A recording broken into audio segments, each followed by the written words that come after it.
Muchas personas sufren por las graves dificultades que padecen.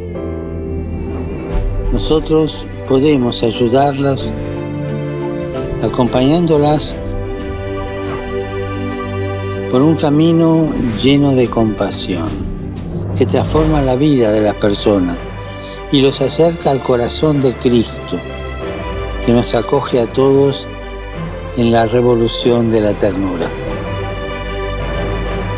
Recemos para que aquellos que sufren encuentren caminos de vida dejándose tocar por el corazón de Jesús.